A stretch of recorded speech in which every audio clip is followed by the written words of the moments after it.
Seiko Prospex Sumo Blue Coral. Yeah, this is the Gen 2 Seiko Sumo with the Hardlex Crystal, so no sapphire crystal. The bezel printing, it still has this original very thick, yeah, almost comic-like bezel printing of the 10, 20, 30, 40, 50 minute marks. Yeah, I guess what are the other changes? The hands have changed compared to the 3rd gen Sumo. They are a bit thicker in this case. So overall, I guess the design of the, let's say the format of the font has gone to a more sleeker design. I really like this old design.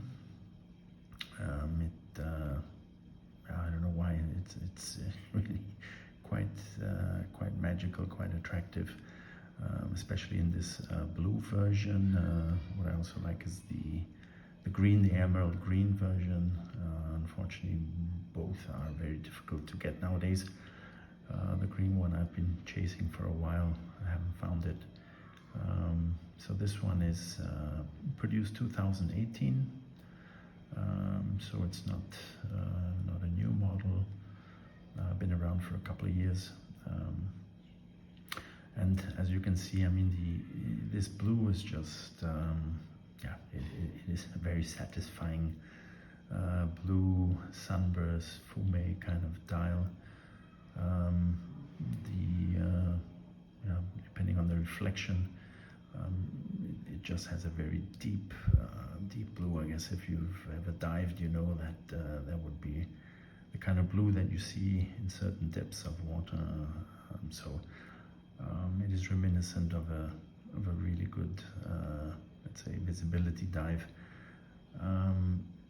And contrasting here, we have also this yellow seconds hand electric yellow, which yeah, also basically representing some coral fishes in the sea, butterfly fish or some kind of fish with this yellow color.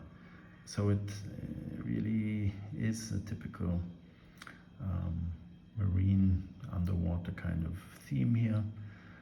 We have not only this electric yellow seconds hand, we also have these yellow markers at the 12 o'clock, 3 o'clock, 6 o'clock, 9 o'clock position, which just add a nice little contrast to this rich deep blue color.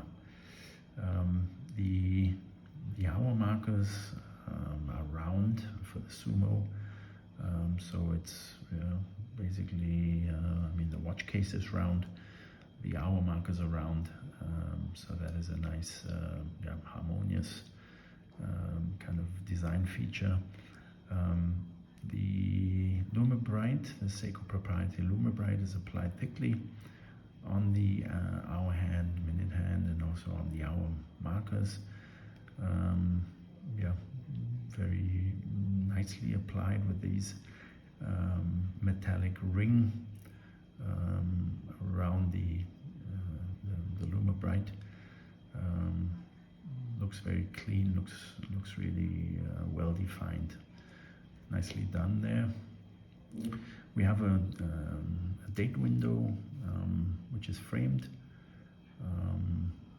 Yeah, sometimes some windows are basically just cutouts.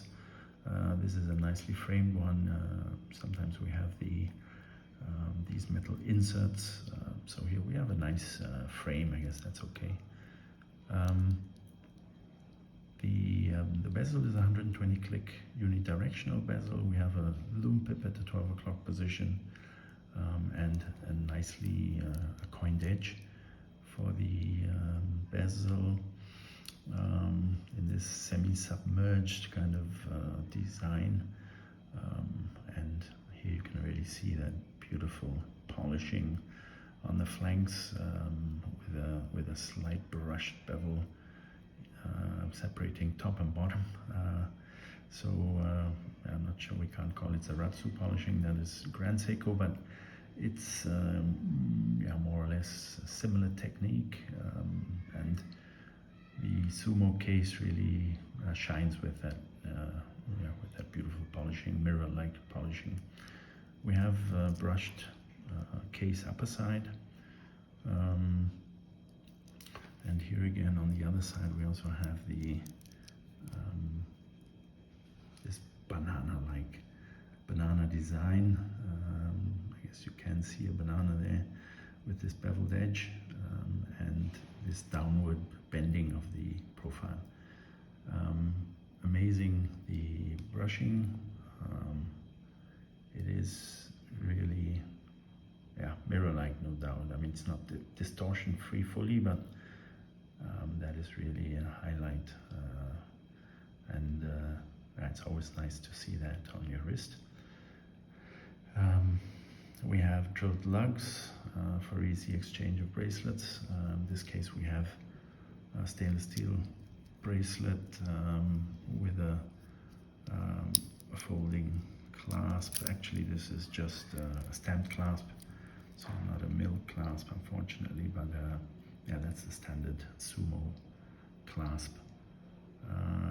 The case back is a screw down case back. We have the tsunami wave there. Yeah, and it's not a limited edition, it's just a standard edition. But obviously they're not that easy to get anymore, so somehow or other are limited. We have a screw down crown in this nice, with this nice Seiko signature there, signed crown, and a very prominent knurling there. So this thick knurling. The movement is a 6R15 movement, so it has 23 joules if not mistaken, 50 hours power reserve, and the Gen 3, they went into the 6R35 movement with a 70-hour power reserve, but this gets the job done. This one I got from Japan. Yeah, I guess you can get them on the second-hand market now. So it's not in terms of specs. It's not a top-notch watch. It's not the latest model, but it is. Oops, you just stopped there. That's one of the problems I'm having with this watch. That the movement somehow or other is not that consistent, so I need to take it for a service, I think. Yeah, that I guess those are the highlights of the watch. And yeah, Hardlex Crystal with some distortion, so it is somehow slightly domed. Yeah, I mean, this watch with a maybe with an upgrade, a ceramic bezel and a sapphire crystal in this kind of design, that really would be an amazing watch. Maybe they'll bring out something kind of like a retro, who knows, in the future. All right, that sums it up. All right, guys, take care.